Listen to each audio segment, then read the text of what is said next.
Assalamualaikum warahmatullahi wabarakatuh.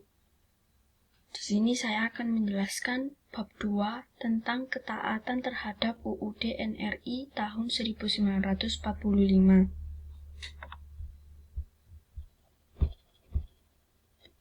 A. Kedudukan dan makna pembukaan UUD Negara Republik Indonesia tahun 1945. 1. Kedudukan pembukaan UUD Negara Republik Indonesia tahun 1945. Undang-Undang Dasar merupakan sebagai hukum dasar yang tertulis. Di samping hukum dasar yang tertulis, terdapat hukum dasar yang tidak tertulis, yaitu aturan dasar yang timbul dan terpelihara dalam praktik penyelenggaraan negara meskipun tidak tertulis.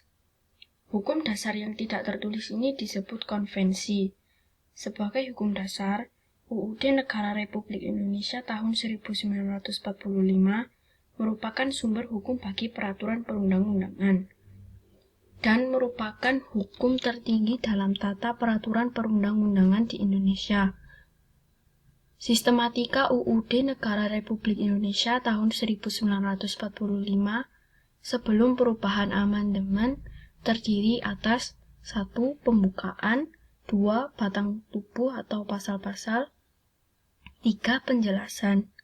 Setelah perubahan amandemen terdiri atas 1. Pembukaan, 2. Pasal-pasal. 2. Hubungan pembukaan dan proklamasi kemerdekaan. Hubungan proklamasi dan pembukaan UUD Negara Republik Indonesia tahun 1945 dapat diamati dari isi kedua naskah tersebut. Proklamasi kemerdekaan memuat dua hal pokok, yaitu pernyataan kemerdekaan bangsa Indonesia dan tindakan yang harus segera dilakukan dengan pernyataan kemerdekaan. Uraian di atas menegaskan bahwa pembukaan UUD Negara Republik Indonesia tahun 1945 dan proklamasi kemerdekaan merupakan satu kesatuan yang bulat. Makna yang terkandung dalam pembukaan merupakan amanat dari proklamasi kemerdekaan. 3. Pembukaan memuat pokok kaidah negara yang fundamental. Sebagai pokok kaidah negara yang fundamental, pembukaan telah memenuhi persyaratan yaitu sebagai berikut. A. Berdasarkan sejarah terjadinya bahwa pembukaan ditentukan oleh pembentukan negara. PPKI yang menetapkan UUD Negara Republik Indonesia tahun 1945 telah mewakili bangsa Indonesia. B. Berdasarkan isinya bahwa pembukaan memuat asas falsafah negara. Pancasila, asas politik negara, kedaulatan rakyat, dan tujuan negara. C. Pembukaan menetapkan adanya suatu UUD Negara Republik Indonesia. Pokok kaidah fundamental yang terdapat dalam pembukaan UUD Negara Republik Indonesia tahun 1945 antara lain yaitu 1. Pokok-pokok pikiran yang diciptakan dan diwujudkan dalam pasal-pasal UUD. 2. Pengakuan kemerdekaan hak segala bangsa. 3. Cita-cita nasional. 4. Pernyataan kemerdekaan. 5. Tujuan negara. 6. Kedaulatan rakyat. 7. Dasar negara Pancasila. 4. Makna alinea pembukaan UUD Negara Republik Indonesia tahun 1945. A. Alinea pertama.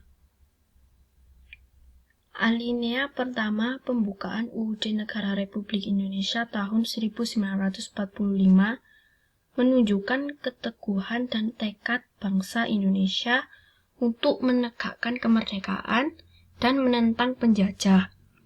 Alinea ini memuat dalil objektif, yaitu bahwa penjajah di atas dunia harus dihapuskan karena tidak sesuai dengan peri kemanusiaan dan peri keadilan, dan kemerdekaan merupakan hak asasi semua bangsa di dunia. Alinea pertama juga mengandung dalil subjektif, yaitu aspirasi bangsa Indonesia untuk melepaskan diri dari penjajah. B. Alinea kedua. Alinea kedua menunjukkan ketepatan dan ketajaman penilaian bangsa Indonesia. 1.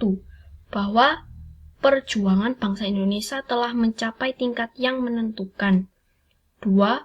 Bahwa momentum yang telah dicapai harus dimanfaatkan untuk menyatakan kemerdekaan. 3. Kemerdekaan harus diisi dengan mewujudkan negara Indonesia yang merdeka, bersatu, berdaulat, adil, dan makmur. C. Alinea ketiga. Alinea ketiga memuat bahwa kemerdekaan didorong oleh motivasi spiritual, yaitu kemerdekaan yang diciptakan oleh bangsa Indonesia merupakan berkat rahmat Allah yang Maha Kuasa. Alinea ketiga mempertegas pengakuan dan kepercayaan bangsa Indonesia terhadap Tuhan yang Maha Esa.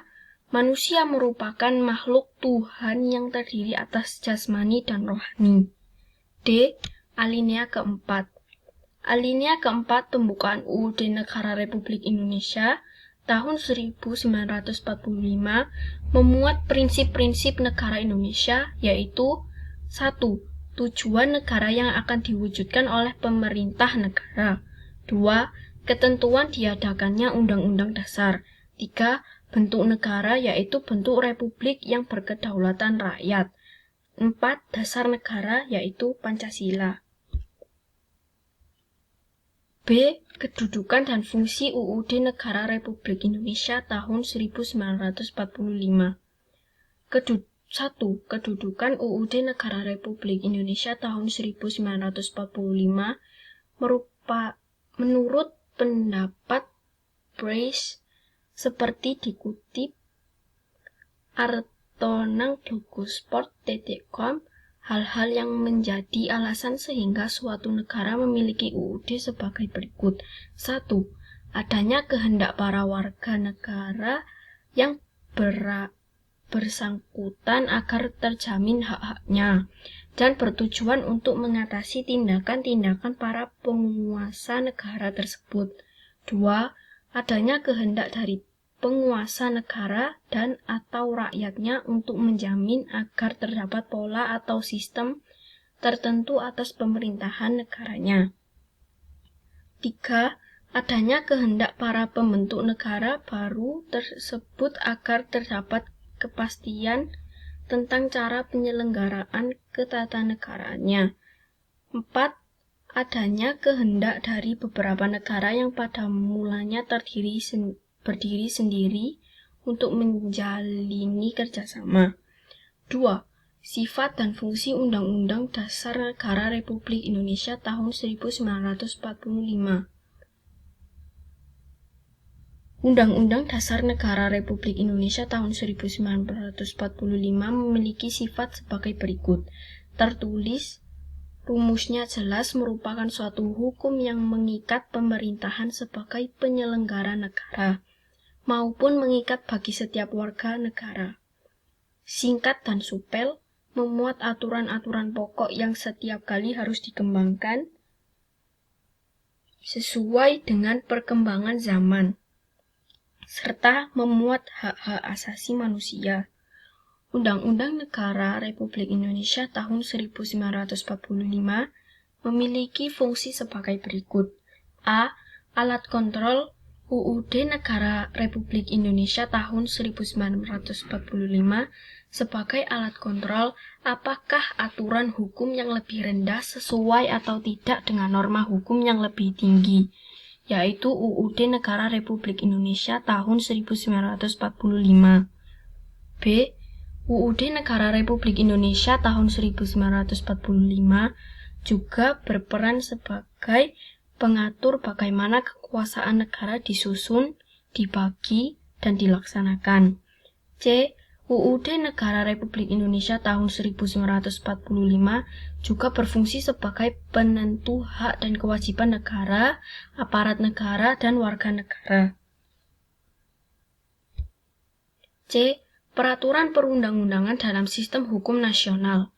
Undang-Undang Dasar Negara Republik Indonesia tahun 1945 berisi pola dasar kehidupan bernegara di Indonesia.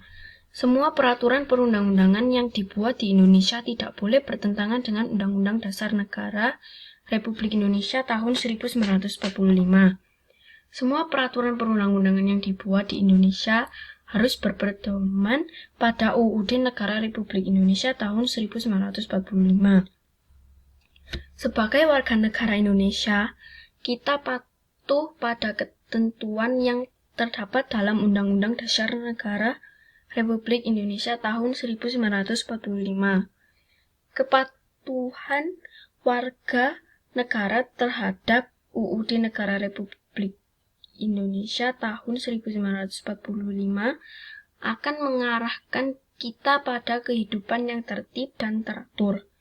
Ketertiban dan keteraturan dalam kehidupan bernegara akan mempermudah kita mencapai masyarakat yang sejahtera. D. Melaksanakan dan mempertahankan UUD Negara Republik Indonesia tahun 1945. Dalam melakukan perubahan UUD Negara Republik Indonesia tahun 1945, ada kesepakatan dasar berkaitan dengan pembukaan UUD Negara Undang-Undang Dasar Negara Republik Indonesia tahun 1945.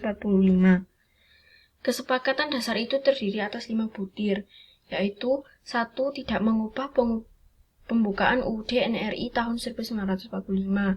2. Tetap mempertahankan Negara Kesatuan Republik Indonesia. 3. Mempertegas sistem pemerintahan presidensial. 4. Penjelasan UUD NRI tahun 1945 yang membuat hal-hal normatif akan dimasukkan ke dalam pasal-pasal atau batang tubuh. 5. Melakukan perubahan dengan cara Andendum,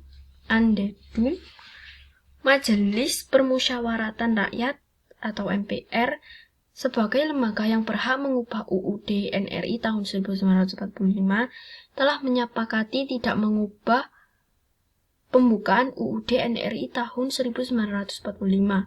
Kesepakatan MPR tersebut tertuang dalam Ketepatan MPR nomor 9 MPR (1999) bahwa pembukaan UUD NRI tahun 1945 tidak akan diubah. Sekian dari penjelasan saya. Semoga membantu. Terima kasih. Wassalamualaikum warahmatullahi wabarakatuh.